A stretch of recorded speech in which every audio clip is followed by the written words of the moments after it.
Hello and welcome to GuyLogicGaming. My name is Temko and this is I Am the Hero, brought to us by Crazy Ant, a Chinese developer. They bring this game over on Steam, and it appears this is their first PC release, as most of their titles have been on a mobile platform. But it's really cool that we're seeing developers from these other regions other than Europe or America coming over on Steam, so I'm really curious what this game has in store for us. So what is I Am the Hero? I Am the Hero is a 2D side-scrolling beat-em-up, freestyle combos with juggling, trampling, throwing around and flying through the air with amazing combos, as well as fast, fluid gameplay in a 2D space with a pixel art style. Not retro, just pixel art. And does it look fabulous? It does indeed. But before we get to that, let's go ahead and take a look at the options menu and talk a little bit about PC performance and all the stuff like that.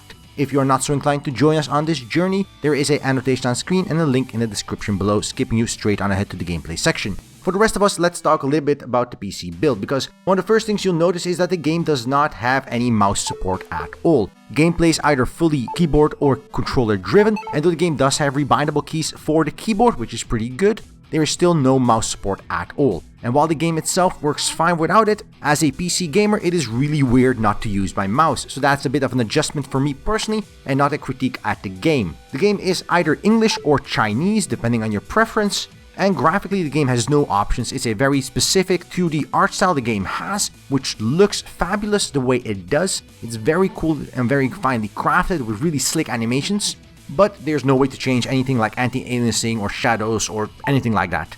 Other than that, the game has a full control scheme as random keys. As I said, you can change all these keys as you deem fit, and I must say that the default key bindings are okay, but it takes especially some getting used to for the left punch and kick keys, because the punch and kick keys are the J and K keys, which is not a key you normally have your hand on if you're used to PC gaming. So that may take a little bit of adjustment, or you can rebind them to something that makes more to your preference. Other than that, we have sound and music volume. The game has no dialogue or spoken of any kind. There are some cutscene-esque things in the game, but these are with written text and not spoken text. Speaking about the written text, I must add that the English in the game is pretty bad. It is not well translated, and coming from a Chinese developer, this is not something that is unexpected. It is a little bit weird to see a sentence completely misspelled, or a word being misspelled, or some cohesive way of writing that does not make any sense in English in the game. Clearly, the guys are Chinese and their English isn't perfect, and it's an indie developer, and we do make some allowance for that, but I would have preferred they take a little bit of time and get some English native speaking proofreaders on this, because it does draw a little bit of attention to the writing in the game that isn't great, even though everything flows quite smoothly.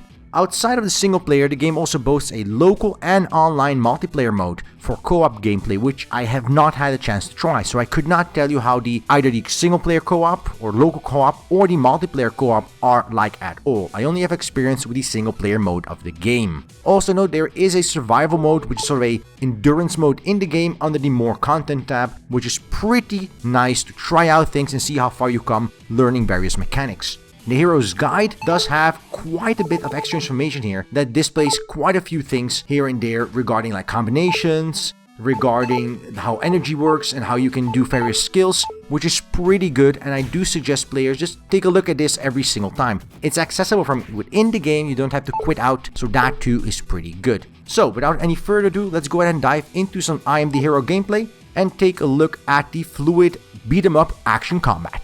Now, before we dive into the complexities of combat and the fluidity of it, I'd like to take a moment and talk about the gameplay visuals, sound design, and general level design of the game. First things first is that the game obviously is in a pixel art style, and this in itself is nothing special or unique, but the way the game uses that pixel art style is what makes it quite unique and quite interesting, as well as well defined. As you can see, the variety of characters are not clones of one another. I'm currently fighting 3 different mob types all at the same time, and each of them is distinct, is unique, their animations are clean, and everything they do just flows so well and smoothly together within their respective combat.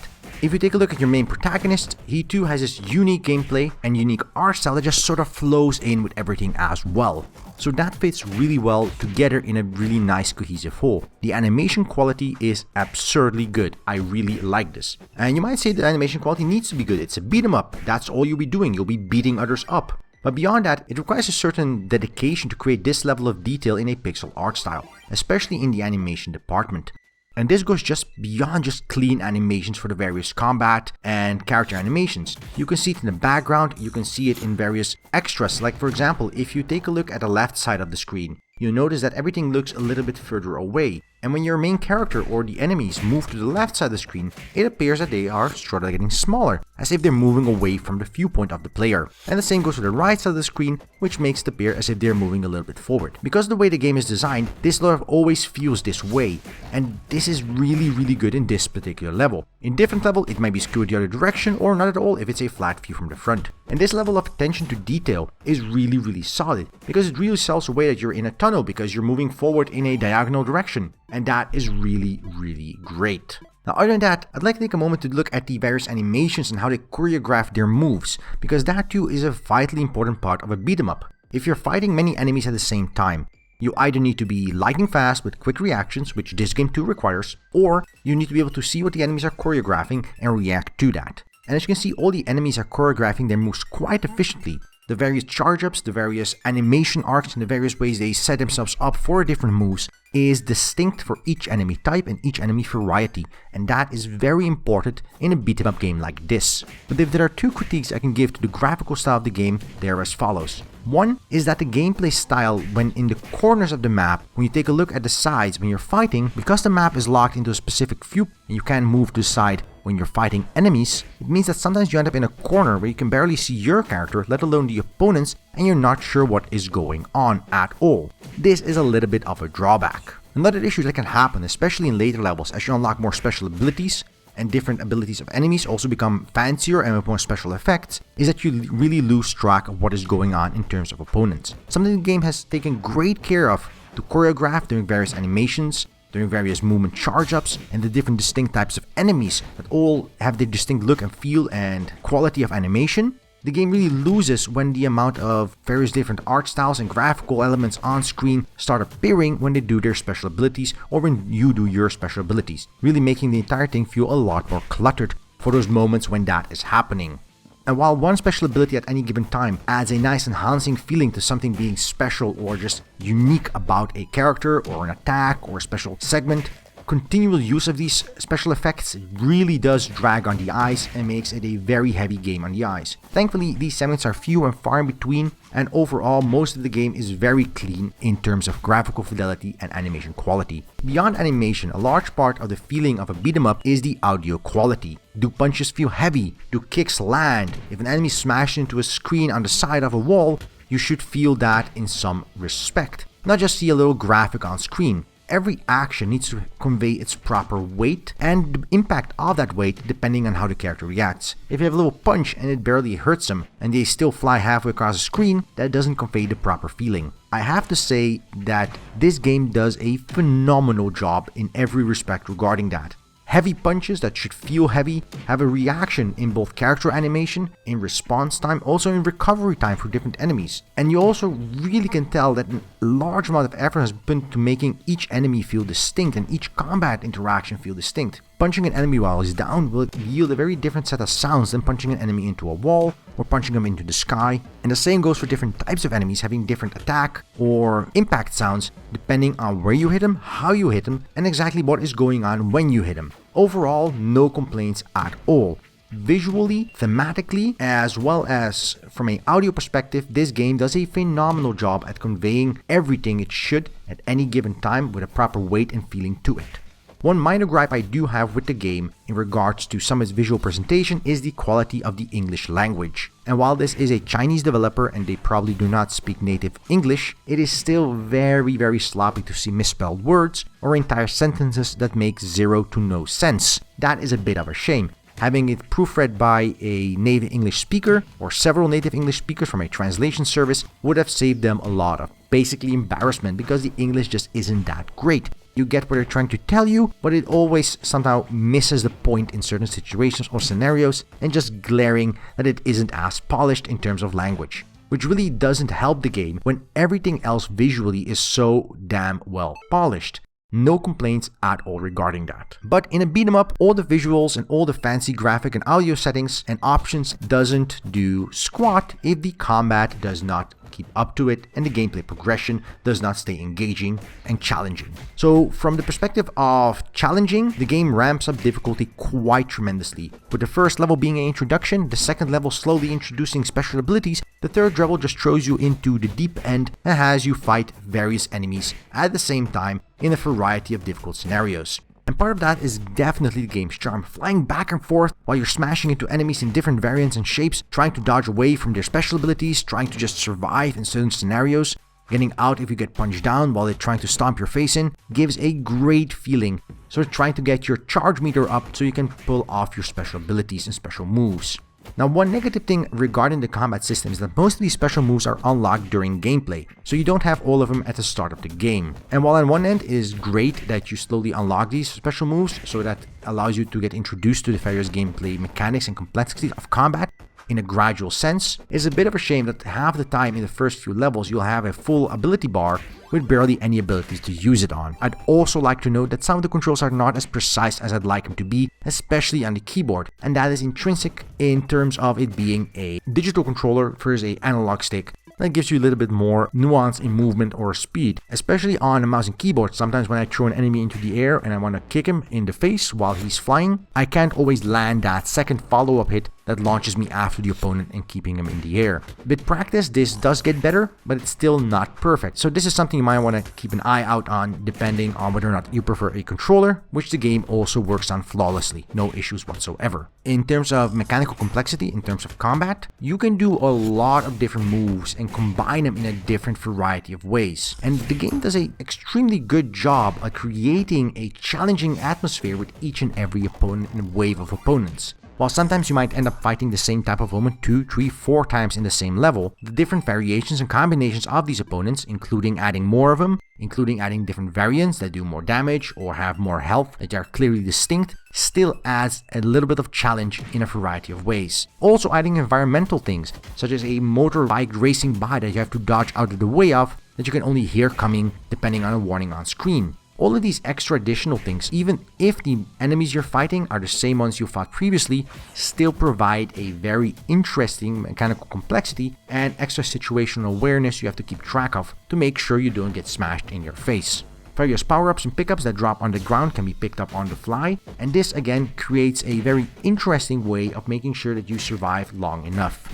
Now, as I said, you can switch enemies and targets around left and right, and depending on what you've unlocked, you can switch the character you're playing depending on what you have unlocked, or you can unlock special abilities when you finish up a level. Now, if you've unlocked new characters, you can switch to those characters during gameplay pressing the Q button or pressing the corresponding controller key, and this switches out your character. Each character has their own health bar, but different characters have different abilities, and the special characters you unlock outside of your own main character don't have access to the same skills and abilities. They are very distinctly different. They're not a reskin. Fighting with the regular hero versus one of the first characters you unlock, which is sort of a FBI guardsman type of person, creates a very distinct feeling, as one of them barely has a kick and the other one barely has a punch, whereas your hero has all of these things in spades, which is a very cool additional level of complexity and a new cool additional level of game mechanics, which you can switch out depending on saying, okay, I'm fighting this type of enemy now, maybe this different character will fare better based on their intrinsic value. I really like this mechanical stuff, because between the various combos and fluidity of combat, you also end up having a very unique set of challenges, depending on how well you combine your abilities and change your various strengths and weaknesses. I have a very hard time combining airtime with attacking enemies, which ends up that I'm often on the ground and just smashing their faces in, whereas if I knew how to properly switch between enemies in the air, I could keep them up in the air and skyfight them for a very extended period of time, resulting in a much more interesting gameplay for myself personally, but that depends not on some gameplay gimmick, that depends purely on my own skill with the game mechanics. And that is a very rewarding feeling when you're playing the game and you pull off a special move, flinging 2 or 3 opponents up in the sky and just end up smashing into all of them at the same time, getting all your combos off, getting your charge up ability off, getting all of that stuff off perfectly well, and just seeing all your enemies die in front of you. Really good. No complaints whatsoever. Now, moving away from the combat complexity, there is the gameplay progression. As I said, gameplay in levels starts with a slow introduction to various game mechanics, then it introduces new and special abilities, and then it sort of throws you into the deep end with various different mob types and enemy variants.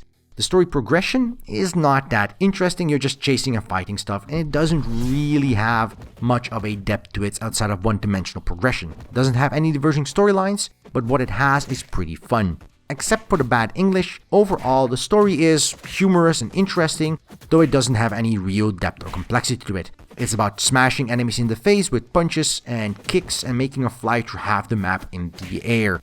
And the game does that quite well. Other than the single player, you also have a multiplayer, online as well as local, which you can play together against an opponent, and you also have an endless survival mode where you try to survive as many waves as possible with added leaderboards. So even if you complete the game and you go into leaderboards, you can still improve and compete with other players, giving the game some great replay value. And coupled with the local co-op, which you can also play one player on a keyboard and a second player on the gamepad if you have one hooked to your PC, or a TV with multiple controllers attached to it, and even with the online co-op, you can play with friends and create much more replay value in the game.